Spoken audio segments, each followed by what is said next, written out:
All right, and we're live. So I, okay, and look, I've got 3 people watching thus far. So I'll give people a few minutes to come in here. Um,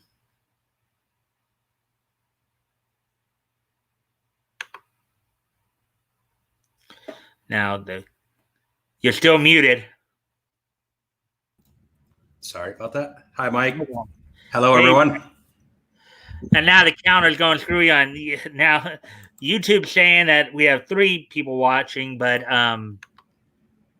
okay, StreamYard is now back up to 2. Hey, There's Dave. Hey, Dave. Good to see you, Dave. Yeah, I'll give people a few minutes. Actually, we'll give them a few minutes before we try anything here. There's only a couple stories to go through tonight, so we can push it to start it like 10 minutes in instead of all good audio. Okay. Thank you, Dave. Mm-hmm. Yeah. So yeah. So anyway, so right now it's the 2 of us and Dave, and of course, as always, guys, I do appreciate any and all likes and shares. That helps with the algorithm, helps get the word out, so we can see if we can get some more people in here. So thanks, Dave. I just bought it today at the Goodwill. I love shopping at the Goodwill. Like, go to the sporting section and look for the shorts I'm wearing are from the local high school, Prior Lake. Of course, I went to Santa Monica High School. So yeah, okay. So Dave was saying that's a nice shirt. yeah. Yeah. So anyway, I don't know what it means either. U.S. team. When I saw it, I'm like, what does that mean? I have to have that. Well, maybe it means United States team. Which one? Maybe just more generic. Maybe it says all. Maybe it's supposed to represent all U.S. teams. Can tell by the extra seams. Oh, like right here. Can tell that what I got it at Goodwill because of the extra seams. Yeah. So, anyways, yeah. So, Dave, how are you doing today? And thank you for coming in. I know you've been at times boycotting YouTube at times, but I do appreciate it when you drop in here. He's not a fan of Susan, which I'm totally down with that.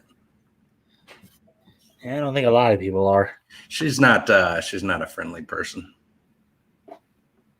Let's see. Dave says I have a pair of shirts like that. Just say contractor.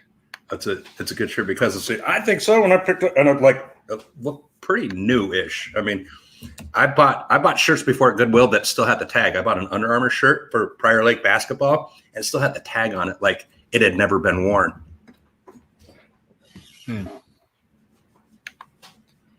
I'm getting over it. Okay.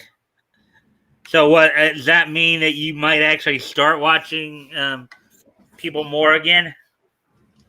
And if you are, I do appreciate that. I would imagine I'm probably one of the first ones you started watching again. And if that's the case, I thank you for that. The things rich folk toss. So true. So true. Mm-hmm.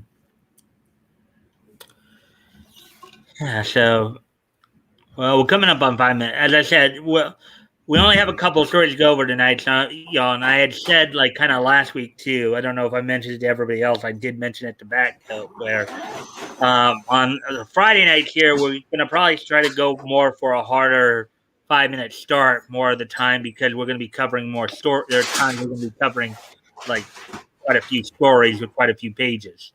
Tonight we're only covering 2, so that's why I'm letting it. Hey, Mike, I'm gonna go off mic for a second. All right. So we're just, as I said, just waiting for more people to show up, give them a chance to get in before we get going here. So, and as always, of course, I do appreciate any and all likes and shares. That does help with the algorithm. So,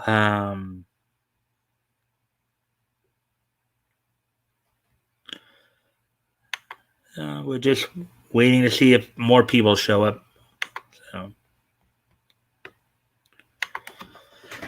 So All right, so let's see now. Yeah, the things rich folks. Yeah. Well, how the saying goes, Dave. One man's treasure is another man's trash. Granted, I know I probably reversed that a little bit, but still, still works either way. And one man's trash is another man's treasure, and vice versa. I've been doing as well as I can. Thanks for asking. That's all right. Hey, I try to ask when I can. Um, uh,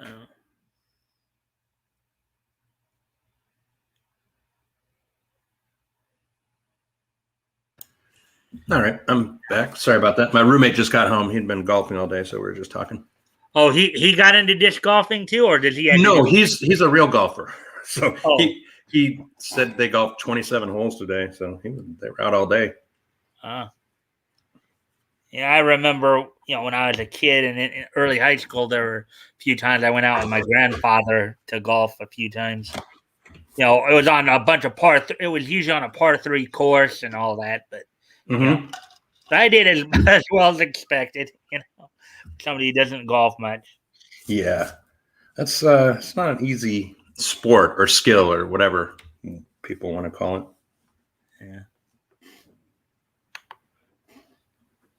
Yeah. Been binge watching Farscape. Oh, okay. That's what I did. Yeah, you said that last night, dude. That's such a good show. I love Farscape.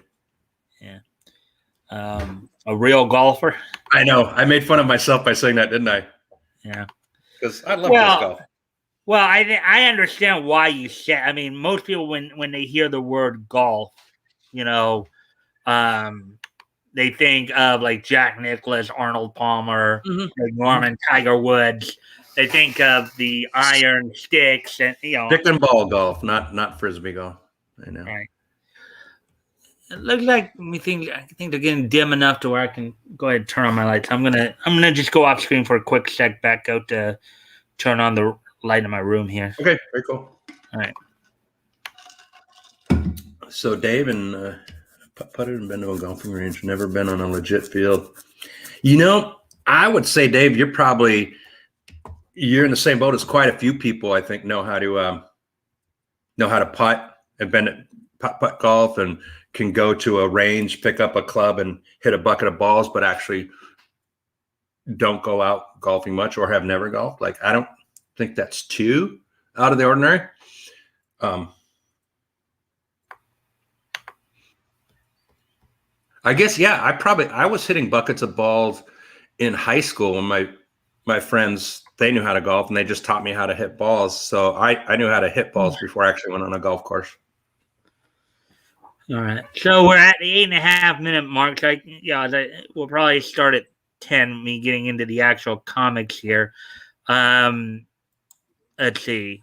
I'll do a little quick preview, then I'll lend it over to you, Batgoat, to see if you want to give any announcements, and then we'll get started. So today we're going to be looking at, we're still going to be in March of 1938, where we're going to be looking at comics that went on sale from Centaur Comics. But most specifically, we're going to be looking at Funny Picture Stories, Volume 2, Number 7. That's the issue we're going to be looking at. We're going to probably be reading through Jack Strand and His Highness, and then we'll probably hit up, other stories in the book as well as we go along, just whatever we decide to pick up there, just kind of breeze through like some of the humor stuff and what have you. So let's see. I know that, let's see. And I guess these are, yeah. All right. That was something that you were already talking about. I still think that 100 guys with golfing equipment would make a fine early artillery. I agree. Yeah, he said that before. I think that's true. That would suck. No one's going to run up against that.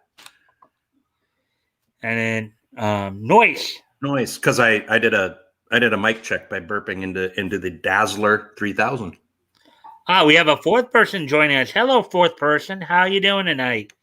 We'll be probably getting started on the reading of the comic shortly here. We're just before we're already past the 10-minute mark, and we have 4 people now. So before I get started, of course, and while I'm setting up the share screen here, Batgoat, you have any announcements you'd like to? I didn't do anything Batgoaty this week, so I mean, I've still got our temporary, the Lowell's Trophy under construction. So this will be awarded at the end of the show. I'll keep track, and then I've got Hangman here. So if Mike has to go off screen, and we just need to kill a little time, I've already got a word written down. 1, 2, 3, 4, 5, 6. It's 7 letters. Yeah. And people are coming in pretty quickly here, so we're up to 5 people now. So yay, 5 people. Wait, really? All right. So, hi, then. And you already made the announcement about the Lowell's Trophy and all that. So I'm good to go. All right. So why don't we go ahead and get wait, Mike, one last thing. I'm going to get to see the family. I haven't seen my son and my daughter-in-law since the wedding. Like, he's just busy. They're busy. But I texted them about we do all our birthdays at the same time. We started that last year in July. And this year it's going to be August at the Renaissance Festival. So I texted that out to them, and we got a date, October 3rd. We're all going to go. It's going to be wonderful. I'm so excited. Oh, okay. ATC just popped in. Hey, toys! Did everyone hear they're changing the name of the 69 to the 96? Why? Because due to inflation, the price of eating out has gone up. He comes out swinging. Nicely done, sir. Oh, but is that kind of a dirty joke there? It very possibly could be. I'm not quite sure what it means. Well, maybe I don't want to explain it. You shouldn't either. Yeah. Well, I kind of know. Well, if it is along the dirty lines, I kind of know what 69 is. But as you had so laugh out loud, as you had so noted, it's probably best not to actually elaborate. We'll let that one go. And then ATC saying, "Hey, Mike, Batgoat, Dave, how do you?" Well, considering some of the other context clues, it might be, but again, we probably don't need to elaborate. Anyways, what am I saying? I did get my hair cut today for you guys. So I passed muster, even got this trimmed up too. Woody's here. Woody! Hey, Woody. Hey, guys. Hey, Woody. We got 6 people in here now. We're going to go ahead and get started on this comic. So, Funny Picture Stories, Volume 2. The Indicia. Let's see. Funny toys. Picture Stories. No toys. What? I'm talking to toys. It's cool. Go ahead. All right. I in other words, you don't think I should go ahead and look at what he just said? All right, go for it. All righty then. Let's see. Okay, first thing. It's up higher than that, Mike. 2 up from that. Oh. Well, no, because 2 up would. Yeah, that one. That's the one I was saying. No toys. Oh, brother. He wants you to. Exactly. Oh, bro. Yeah, I don't think so, toys. Toys. When I start streaming, that will happen one of these days here. Then maybe we'll do stuff like that. Yeah, we don't need to elaborate on stuff like that. Anyways, okay, so funny Morning, Wood. Mystery, thrills, action, your laundry name. Right there. I guess the guy saying your laundry name. Wow, look at that. The lion going after those guys, huh? Gosh, we forgot the catnip. Mm-hmm. Alrighty then. So let's go ahead and I don't know, the catnip would help against the lion. Here's one of your favorite kind of Silver King, the Marvel Menard Silver King bike there. Monarch. A bike for you. And a brand new dollar bill. I want that bike.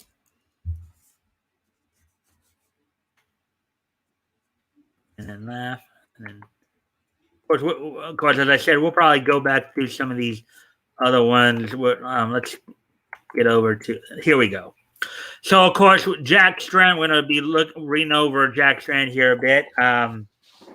This is the start of a new story because last time we finished, he had just defeated the balloon giants by sending them back where they came. Yep.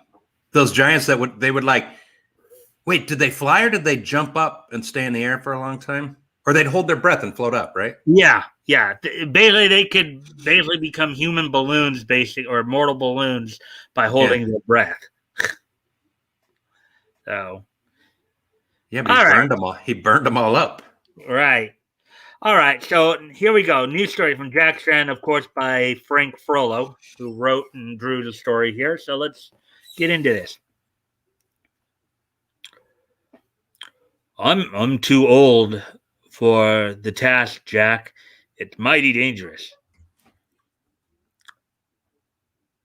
I'll take it, Dr. Powers.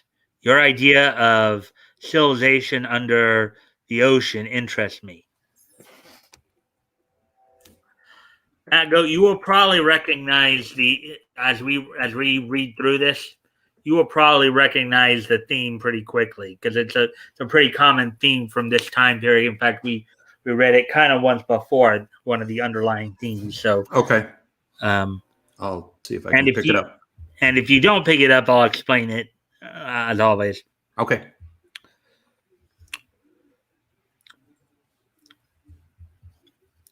With this apparatus, you can go miles deep into the ocean. It seems impossible. It's so light. These capsules are really the experiment. They should shrink your brain in a manner to cause you to understand these undersea people. What? Wait a minute. Is he trying to say that you need a small brain to understand people who live in the ocean? Yeah. That sounds kind of crazy. Doesn't it sound like they're being racist against people that don't even exist? Oh, come on! Well, I'm not going. But I get what you're saying because that would be an SJW response. I don't mean to go SJW on you, but I'm like, oh, dude. I can hardly wait to get started.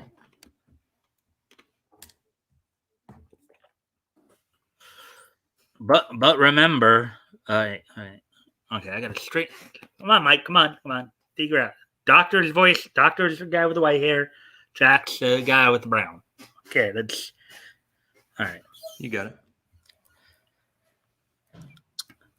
But remember, I merely want information for my book. I do not want you to destroy their civilization. I understand, Dr. Powers. I am an adventurer, not a vandal. And now I think I'll call on Diana. No, Diana, it's too dangerous. You must not go. But I am going, Jack. I wouldn't miss it for the world.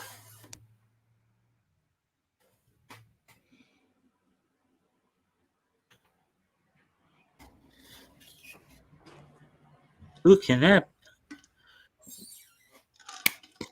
All right. Oh, got it. Who can that be? Good evening. I was informed at your hotel that I would find you here, Mr. Strand. Marcus Stenzo. Or Marco Stenzo.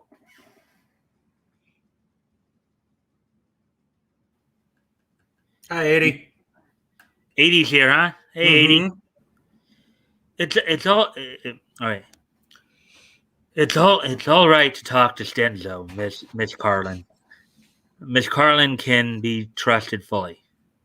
Oh, it's all right to talk, Stenzo. Miss Carlin can be trusted fully.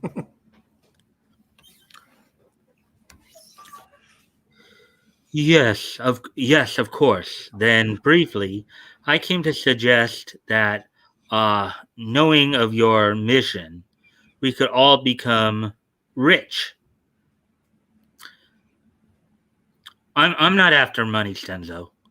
You betray Dr. Power's trust in you. Well, perhaps I trust you won't regret your decision. We'll be rich, I tell you, rich as Democrats. Uh,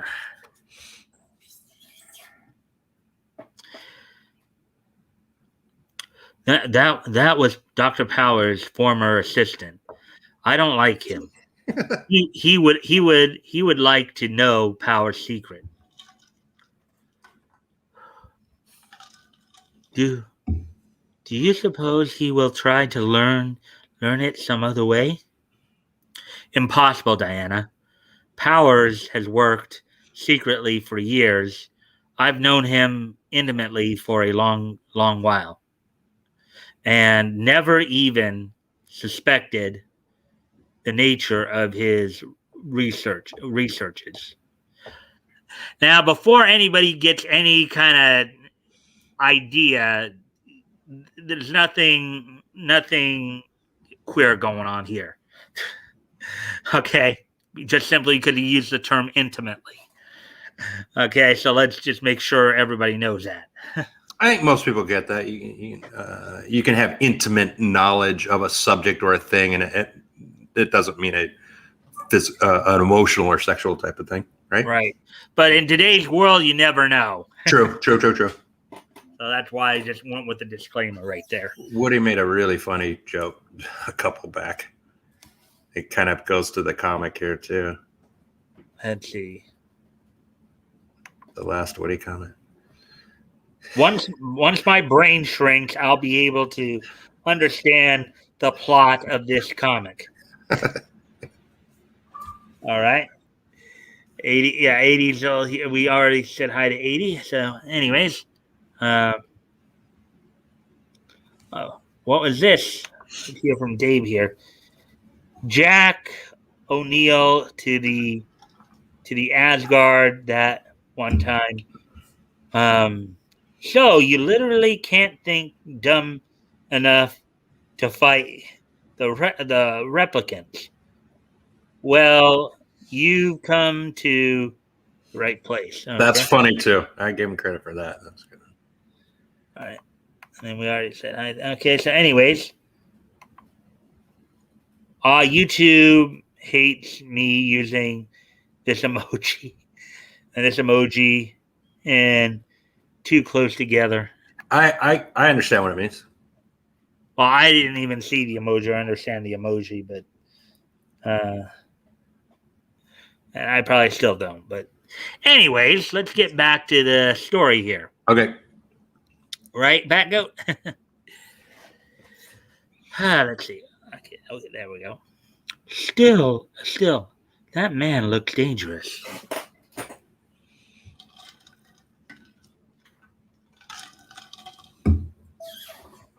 Aboard ship far out in the southern Atlantic,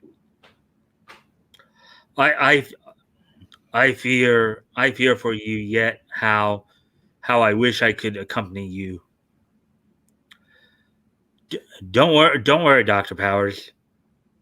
We'll bring back a full account of these people. Remember to take one capsule immediately after you strike bottom. You will notice no ill effects. The pressure will counteract their action. Okay, doctor. Those helmets look like just big COVID face shields. Yeah. It looked like some kind of I don't know. I don't know if this is actually supposed to be set in a futuristic time, because I know that when one of the times I read the synopses on this guy, Hmm. they classified his stories as sci-fi. Okay. It So doesn't have to be necessarily. I mean, they didn't have. They definitely did not have scuba by then. That was invented in the 50s. But they had rebreathers. You know what a rebreather is? They were using the frogmen were using rebreathers in World War II. You could be under like is that those little smaller things that you put over your mouth like this? they'd put there, but then they have a thing going down to their chest, and like there's something you pull a thing, and there's a chemical reaction starts getting made where it creates oxygen for you, and somehow I don't know, it filters out the CO2 and it doesn't make bubbles and stuff. So Okay. but Anyway, going on. Nervous, Diana? Think you ought to go? Thrilled to death, Jack. Brave young people. I feel as if I was sending them to their graves. Down they sink into the seemingly bottomless ocean. You see them continue there. Now look at the far right here. This is, I guess, is supposed to be Diana right there. mm-hmm. It kind of looks pretty good, huh? Looks pretty attractive, huh? Mm-hmm. Yeah, she's built well. I just know there's a good body shot there. Call on it. Anyway, okay.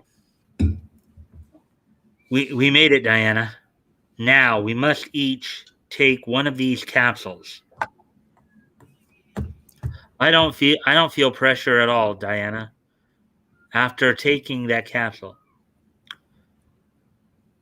Nor I.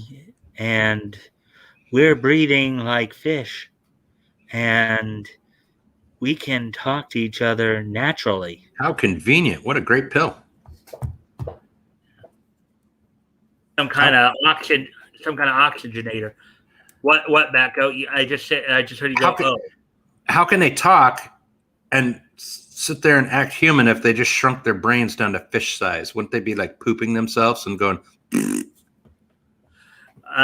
Don't know. Wasn't the one who wrote the comic. And the guy who I think did write the comic is long dead, so we can't really ask him. We can't ask Mr. Frollo what his reasoning on that was. Yeah, the suspension of disbelief thing. Yeah, we'll let it go. Well, isn't that why we like comics in the first place? True. Yeah, I'm just funning. Yep. Look, a wreck, Diana. How exactly? How exciting! Let's get closer to it. Don't you just love how people will say things like that? How exciting! How exciting! Let's get closer to it. Marvelous. It's like you see something that could potentially be dangerous, and yet, yeah, let's go deeper into the danger. Right? It's positively ravishing, darling. We must have a look. Anyway, okay. We can climb in that hole in the side. Here, grab my hand. We're in a stateroom. Let's go through that door. Is that the SS Minnow? I don't know. I didn't see any markings on it as such. Oh, Jack, don't go in there. What is it, Diana?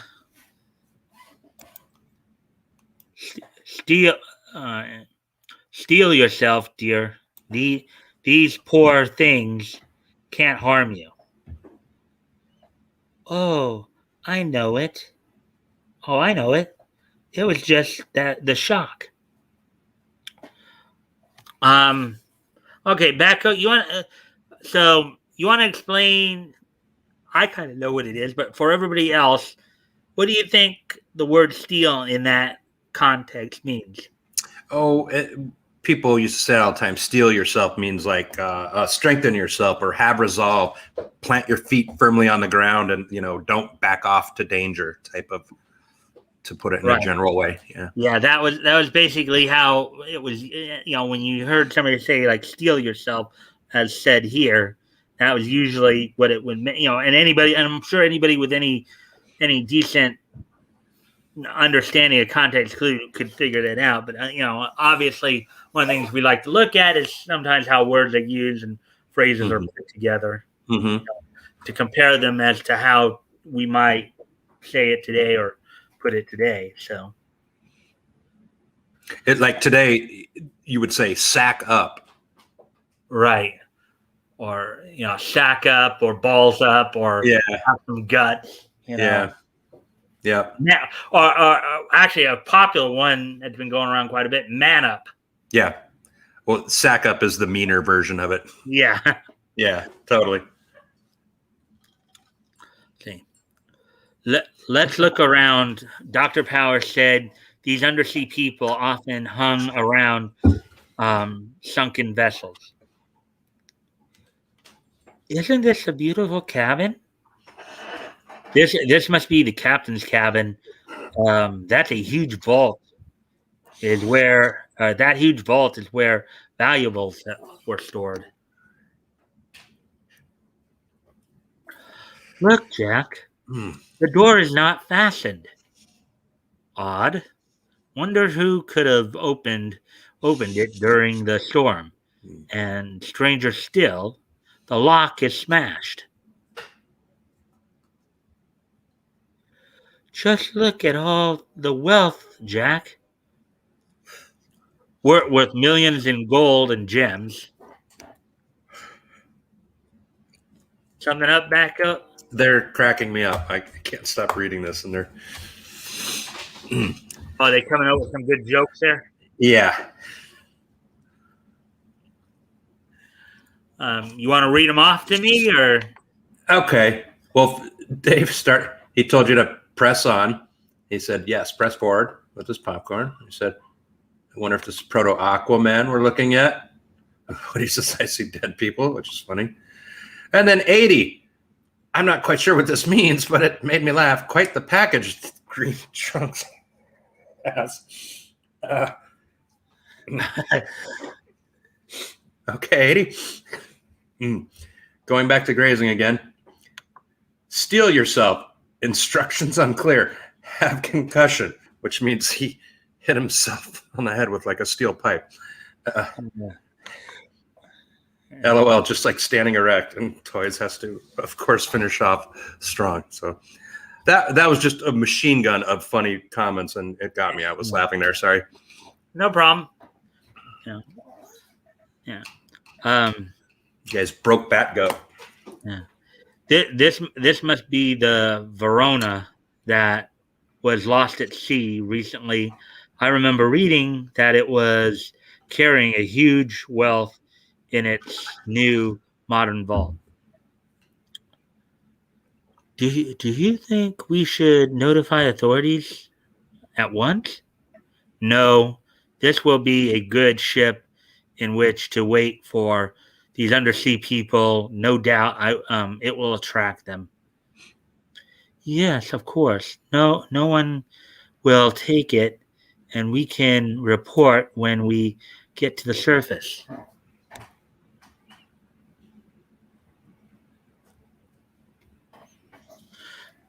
Come on, Diana.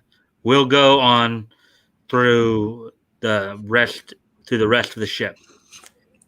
I wonder where would be the best place to wait. I'll close this door first. Quick, Diana. Here they come. Hide in the corner. Oh, you be careful too, Jack. Don't let them see you.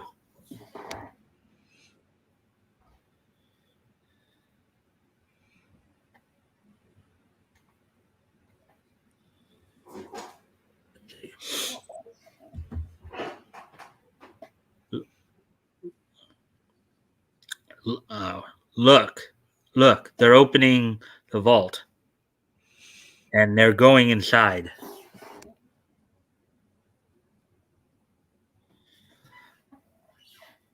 They're taking away the gold. I doubt if they know its value. I bet they're the ones who smashed the lock. Shh.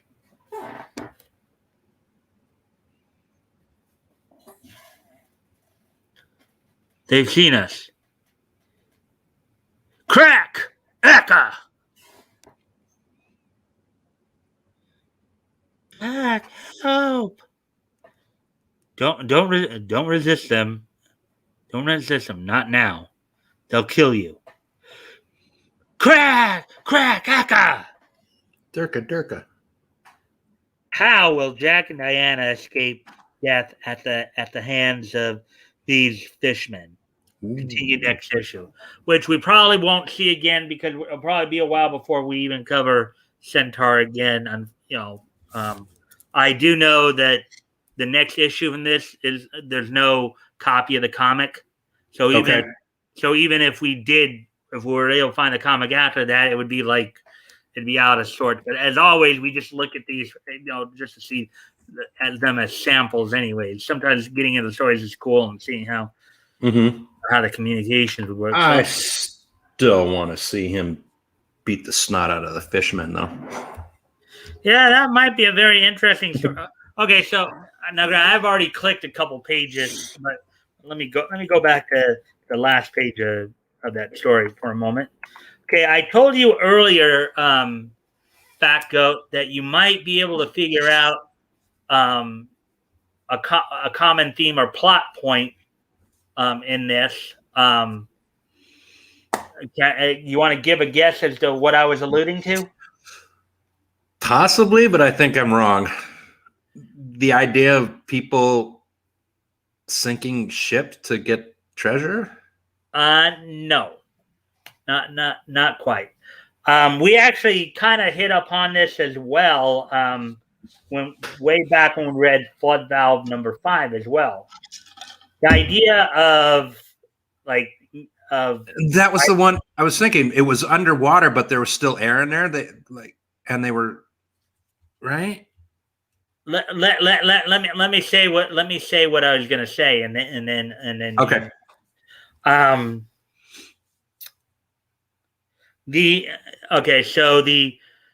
So basically, as we also read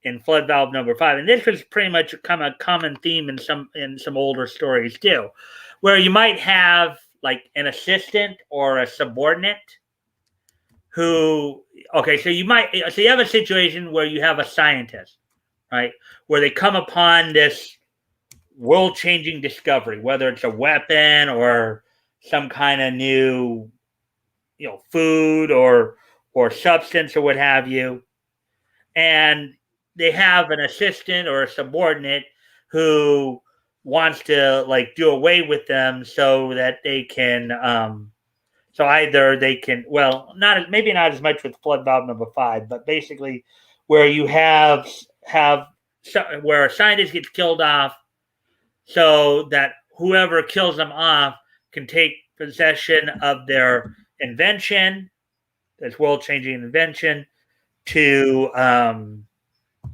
make money with, or claim was theirs. Kind of get where I'm going now? I see. Yeah, I get what you're saying, and we have seen that theme before. I just didn't pick up on it. That is kind of a common theme, going, throughout, the golden age, where you might have, of course, this is still before the space age, and people were still dreaming of what space might be like before we got to the moon and all that. Mm-hmm. So a lot of the sci-fi stories might, where you have a scientist who comes up with some kind of great invention, and then somebody somehow either just does away with them or somehow screws them out of it to claim it as their own for their own selfish reasons. Yeah. Yep. So. Yeah. Good call. Yeah. Well, when I was reading the synopsis of the story earlier, that's so let's see.